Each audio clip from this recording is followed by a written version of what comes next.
I can't speak for every single country in ASEAN, but I would say that all of us have expressed,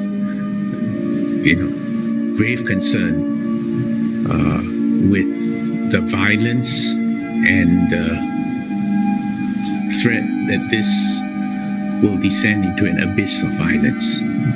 So I would say that is one clear line which all of us have expressed deep concern with.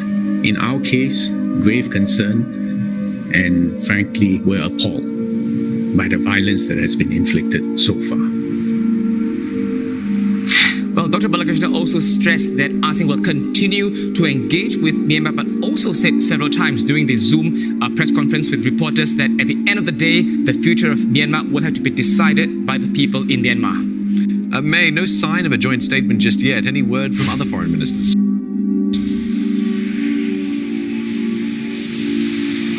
Well, I've had a look at the draft statement, really.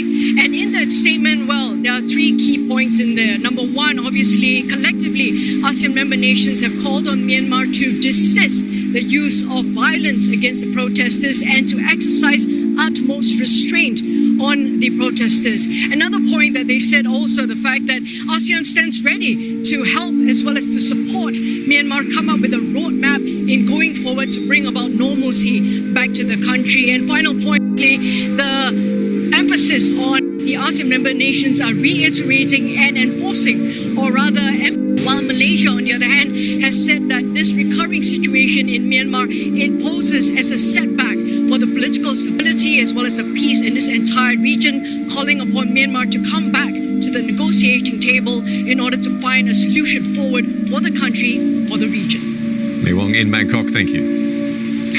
Right, let's bring in Saiful Bari Ismail now.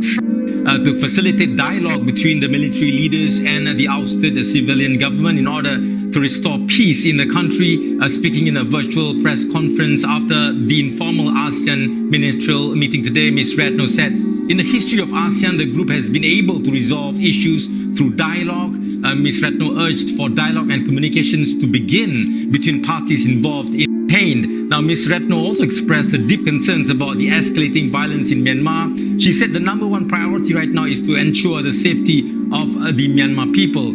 She demanded that the security forces restrain themselves to prevent more violence and bloodshed in the country. Ms. Retno also addressed the issue of ASEAN's principle that no single ASEAN country has the intention to violate the regional grouping's policy of non-interference, but at the same time, upholding and implementing values of democracy, respect of human rights, and good governance are equally important. Now, these values are enshrined in the ASEAN Charter, and member countries also have the responsibility to uphold these values. So, she reiterated that upholding these values is just as important as upholding the policy of non-interference. Indonesia 2 weeks ago, as part of a shuttle diplomacy to get a consensus among ASEAN countries today as some progress for ASEAN to be able to get all 10 member countries, especially a representative from Myanmar, to sit virtually together and discuss the issue. Now, ASEAN's action reflects a